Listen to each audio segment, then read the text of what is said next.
What's up guys? This is the behind the scenes for our Googly Eyes video. Now, this is actually a really unique video. Basically, we're always in the middle of making projects, but this year we were invited to speak at a panel just about our channel at South by Southwest in Austin this year. So we decided, what is the coolest thing we can do? We thought, why don't we just make a video from scratch using, you know, just the resources we have and try and make it in only 3 days, because that's how long we had until the festival started. So because we had to turn this video around pretty fast, we needed to make it easy to shoot.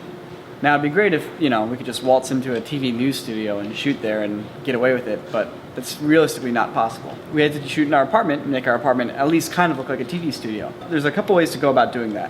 One is sound design, making sure that your sound makes it feel like the place is busy. But the other is through lighting and just how things are staged and what you see on camera. So for example, throughout the news scenes, it's very low-key lighting that doesn't feel like apartment lighting. And it's not warm lighting, it's cool lighting, which is kind of more similar to an office, whereas a house tends to have more tungsten light bulbs and looks a little bit warmer. Also, we took our computer monitors that were in the background and put just generic news footage on them. So we didn't have to do any effects, but it just makes the place look a little more alive and a little more busy. We also start the piece off with Jake walking across camera, talking about the fact that they're about to run a news story, which also helps set the scene and sell the environment. Now to light this piece, we used a LED light panel. You can actually get relatively inexpensive LED panels off of eBay from users in China who basically make knockoff LED panels. This one's from the user Photolight. It's a 1200 LED panel, and it actually is a V-lock battery mount, so we can actually use the batteries we use on our Scarlett camera to power the light. So you can flip it on, it lets you pick between daylight and tungsten, and you also have a dimmer that lets you control the brightness. We just made a point to keep the scene very dark, but have kind of this like stylistic edge light, basically this, lighting the scene. So this light in particular costs about $450. The equivalent light from like light panels is about $2 to $3 grand or something like that. They're very expensive from light panels. But just getting basic like 400 LED, 500 LED lights costs like $200 or so. Watch out when you're buying stuff online from unknown retailers, you might get something that's kind of crappy. So it's not a bad idea to check all your reviews, make sure they have a return policy if the light's no good. And other than that, just make sure you buy something that suits your needs. So the entire effect is based on this one technique called object tracking.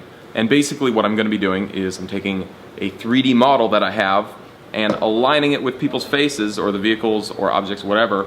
And the program is going to take the geometry from my model and match it up to my footage so I can track the position of it.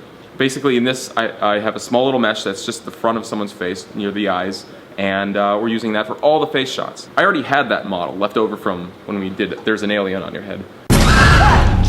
Wait, you mean on my head? Basically for this car shot, I can't use the face. That's not going to line up. I've modeled a very rough piece that is just like the hood, or part of the hood, and the bumper. I don't need a complicated model, it doesn't need to be perfect, it just needs to be generally like the right scale and generally the right shape, and usually the program can do the rest. So now that I'm done modeling it, I'm going to take it out of 3ds Max and into PF Track. First step is locking the camera off. There's not going to be any camera movement here, even though there is in the shot. It's a little janky and it sounds a little weird, but honestly, you won't be able to tell the difference. All I'm going to do is just line it up as best as I can by eye and hit track from there. So far it's going perfect, no errors. It's kind of weird because I just modeled this without even looking at the car I was putting it on.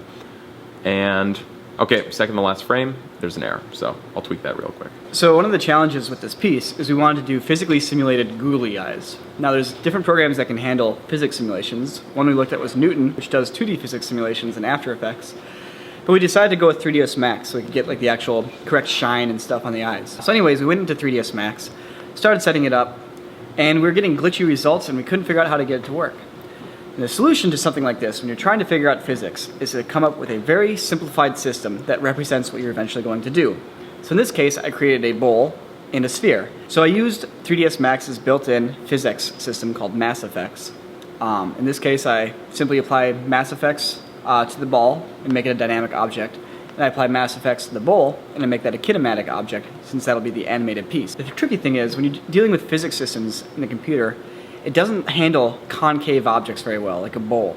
So physics actually has this thing built in where it actually takes it and breaks it down into a bunch of tiny parts that are all convex parts. So it can just basically simulate all the little parts and treat them as one big part, making the concave shape. So in this case, it's just a drop down here that I select that says composite for the shape. and it breaks out the bowl into a bunch of tiny pieces that are all basically little chunks. So when doing the googly eyes, basically it's just a slightly different shape for the googly eye. The physics are basically the same, and I have a cylinder that's just on the back of the googly eye that caps it off. So because we had to turn this video around pretty fast, in the middle we needed like a news logo. And back when we did sync, we actually discovered there's this one website, videohive.com. They have a bunch of great templates, and we ended up buying like a generic news opener template. It was like 30 bucks, really sweet animation of like a globe spinning, looks really legit. And so we just used that for the middle of this video. And the guy who made it, basically, he has it so he has everything set up, and if you want to change any like the words or like clips that would go in there, he has all the composition set up where you just go into those clips and edit those clips. So it's a super fast way to get something looking really pro with the help of somebody else in the preset file that they've made. So that's how we got this like fancy news opening logo right in the middle of the piece with only having to put like 20 minutes of work into it. With a lot of our videos, we actually have this idea, like we'll come up with an idea for an effect. But you can't just put an effect on footage. It doesn't make for a good video. Like people say, you can't have all action scenes and no story.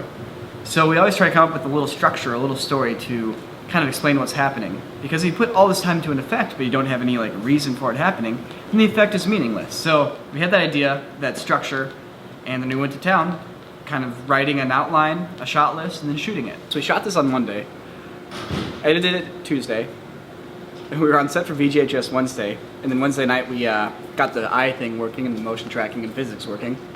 Today we're doing the rest of the effects. Tomorrow we're going to be on the plane, probably color grading it on our laptops and doing sound work. Saturday and Sunday we're going to be at South by Southwest. Monday we're going to be on the plane again, probably with a hangover. And then on Tuesday we'll upload it. So, super fast turnaround. But yeah, not every video has to be a giant production.